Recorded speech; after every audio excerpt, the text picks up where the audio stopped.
तो ये काफी अच्छी स्ट्रेटेजी है जिसको मैंने फॉलो करा था, जिसके चक्कर में मेरे ये क्वांट्स और रीजनिंग सेक्शन दोनों ही भाई पहले से काफी अच्छे हुए हैं। और तुम्हारा क्वांट्स के अंदर फॉर एग्जांपल कोई क्वेश्चन गलत हुआ तो भैया तुमने जाके देखा कि वो क्यों गलत हुआ है, किस लिए गलत हुआ है। भैया मैं एरर डिटेक्शन अब जितने भी दिन बचे उसमें घिस डालूंगा, जितने क्वेश्चन मैं खुद से प्रैक्टिस कर सकता हूँ सारी करूंगा। और उसके अलावा अलग से तुम भैया एटलीस्ट डेली के 10 से 15 पजल उठाओ प्योर लेवल के, जो एटलीस्ट भैया तुम 15-16 नंबर तो भाई क्वांट्स के सेक्शन से निकाल पाओ।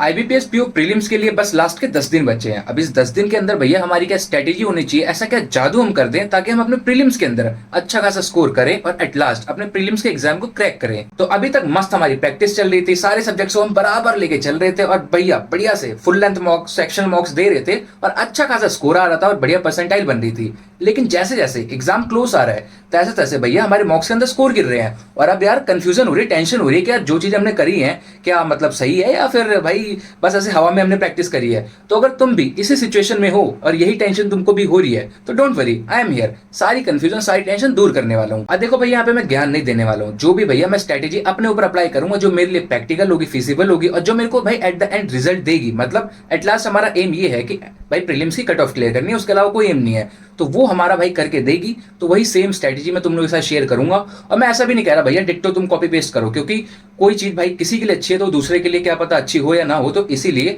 जो भी मैं चीजें बताता हूं तो उसको अपने अकॉर्डिंग टेलर करा करो और उससे थोड़ा सा लाइक इंस्पायर हुआ करो और अपने अकॉर्डिंग तुम बना के फिर उसको यूज करा करो, वो ज्यादा अच्छी रहेगी। तो सबसे पहले हम बात कर लेते हैं मॉक की स्ट्रेटेजी के रिगार्डिंग कि मॉक को कैसे हमको स्मार्टली यूटिलाइज करना है। अब मैं इतना एज्यूम करके चल सकता हूँ कि भैया एग्जाम के अंदर सिर्फ 10 दिन है तो तुम लोग अब फुल ऑन मॉक्स दे रहे होगे, चाहे वो सेक्शन हो चाहे फुल लेंथ मॉक हो। अब अभी के बेसिस पे लाइक तुम 1 से 2 मॉक्स तो दे ही रहोगे, इतना तो भाई मिनिमम सब देते ही हैं जब एग्जाम के अंदर इतने कम दिन बचे होते हैं। अब मॉक की क्वांटिटी को तुमको अभी इंक्रीज नहीं करना है, क्योंकि भाई जितना तुम मॉक्स को इंक्रीज करोगे उतना लाइक तुम ड्रेन हो जाए करोगे। और मॉक को सिर्फ भाई देना काम नहीं होता, उसको प्रॉपर्ली एनालाइज करना होता है कि हमारे वीक एरियाज को देखना होता है कि भैया कहाँ हम लैग कर रहे हैं एक्चुअली। कि अब तुम बैठे मॉक दे दिया और काम खत्म, ऐसा नहीं होता। जब तुम बैठे तुमने मॉक को दिया और तुम्हारा क्वांट्स के अंदर फॉर एग्जांपल कोई क्वेश्चन गलत हुआ तो भैया तुमने जाके देखा कि वो क्यों गलत हुआ है, किस लिए गलत हुआ है, यहाँ पे भाई मैं क्या करके इसको सही कर सकता था। या कोई क्वेश्चन तुम फॉर एग्जांपल तुमने कोई डीआई उठाई, अब डीआई थोड़ी सी लाइक काफी कंफ्यूजिंग आ रही है तो डीआई तुमने उठा ली, अब डीआई तुम्हारा सारा टाइम खा गया, तुमने मुश्किल से 10 से 12 क्वेश्चन अटेम्प्ट करे तो भैया इतना टाइम क्यों लग गया, इस डीआई के अंदर क्या पॉइंट था जिसके चक्कर में पूरा मेरा टाइम चला गया। तो ये चीजें भैया कहते हैं एनालिसिस, तो ये जरूरी होता है, सिर्फ भाई नंबर ऑफ मॉक्स देने से काम नहीं चलता। तो अभी फिलहाल कुछ दिन तक भैया 2 मॉक्स ही मैक्सिमम रखो और बाकी के सेक्शन मॉक्स रखो, क्योंकि ज्यादा तुम अपने आप को प्रेशराइज करोगे तो दिक्कत हो जाएगी। और बाकी देखो मॉक्स तुम अटेम्प्ट कर रहे हो, एनालाइज भी कर रहे हो, लेकिन फॉर एग्जांपल क्वांट्स के अंदर कोई क्वेश्चन बच रहा है और तुम्हारा रीजनिंग के अंदर कोई क्वेश्चन बच रहा है तो उसको भैया खुद से बैठ के सॉल्व कर लिया करो, बेशक बिना टाइमर के।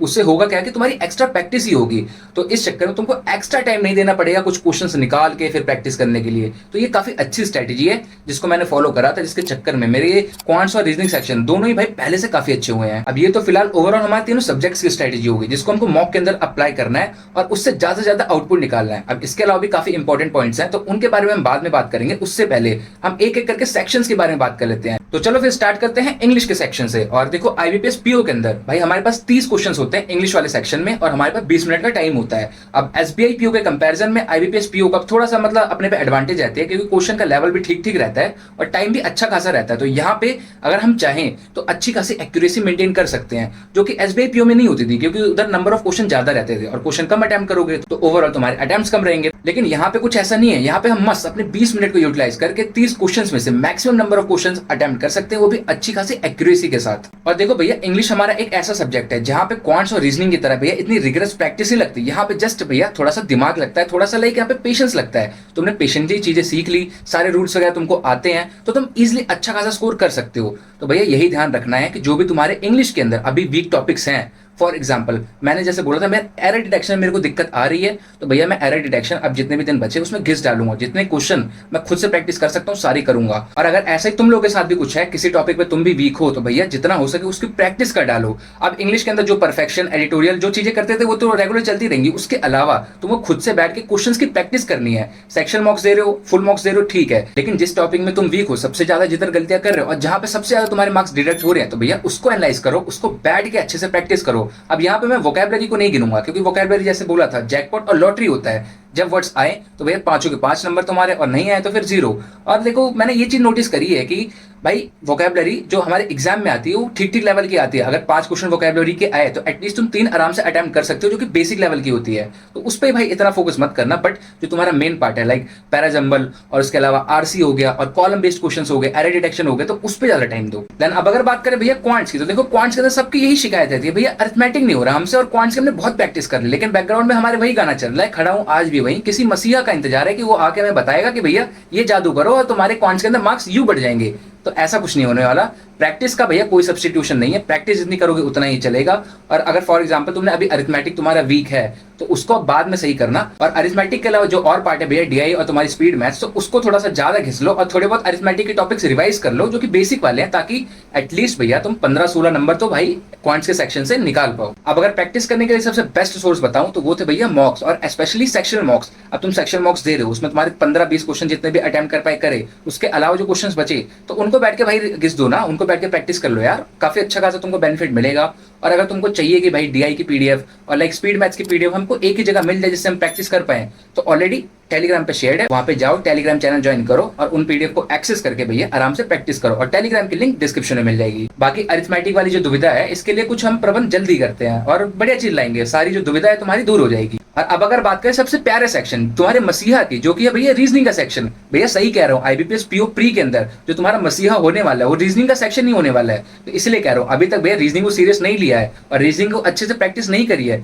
तो भैया कर दो, क्योंकि इस सेक्शन के अंदर तुम्हारे 35 क्वेश्चन के आई थिंक 40 नंबर मिल रहे हैं, जो कि सारे सेक्शनों से ज्यादा हैं। तो अगर तुमने इसमें मैक्स टू मैक्स तुम्हें 20 से 22 क्वेश्चन भी अटेम्प्ट कर दिए तो अच्छा खासा तुम स्कोर यहाँ से लेके निकलोगे। अब रीजनिंग सेक्शन के लिए तुम लोगों को मैं यही सजेस्ट करूंगा कि जैसे तुम फुल लेंथ मॉक और अपने सेक्शन मॉक्स दे रहे थे उसको देते रहो, और जो तुम्हारे टाइमर के अंदर क्वेश्चंस नहीं हुए, जो क्वेश्चन बच रहे हैं, तो उसको एनालाइज करते टाइम सारे क्वेश्चन को बैठ के सॉल्व कर लो एक बार। और उसके अलावा अलग से तुम भैया एटलीस्ट डेली के 10 से 15 पजल उठाओ पीओ लेवल के, जो प्रॉपर लाइक 2 से 3 वेरिएबल वाली होती हैं, अच्छे खासे हाई लेवल पजल, उसको बैठ के सॉल्व करो। अब इससे होगा क्या कि तुम एकदम टफेस्ट लेवल की पजल जो कि तुम्हारे प्री के एग्जाम में आ सकते हैं, उससे तुम भाई वाकिफ रहोगे, ऑलरेडी उसकी तुमने प्रैक्टिस कर रखी होगी, तो तुम अपने एग्जाम में जाके मैक्सिमम नंबर ऑफ पजल आराम से सॉल्व कर पाओगे। और आईबीपीएस पीओ प्री के रीजनिंग सेक्शन की भैया एक और अच्छी बात है कि यहाँ पे तुमको एटलीस्ट 5 से 7 क्वेश्चन मिसलेनियस की भी देखने को मिल जाते हैं, जो कि एसबीआई वालों ने तो भैया एकदम गायब ही कर दिए। अब तुम 5-7 नंबर आराम से मिसलेनियस से निकाल लोगे, और एटलीस्ट अगर तुमने भैया 3 पजल सॉल्व कर लिए तो 15 क्वेश्चन वो, तो भाई तुम हद मार के भाई 25 क्वेश्चन तो यू सॉल्व कर लोगे। अब ये चीज तभी पॉसिबल है जब तुम डेली बेसिस पे अच्छे खासे क्वेश्चन भैया पजल के घिस दोगे।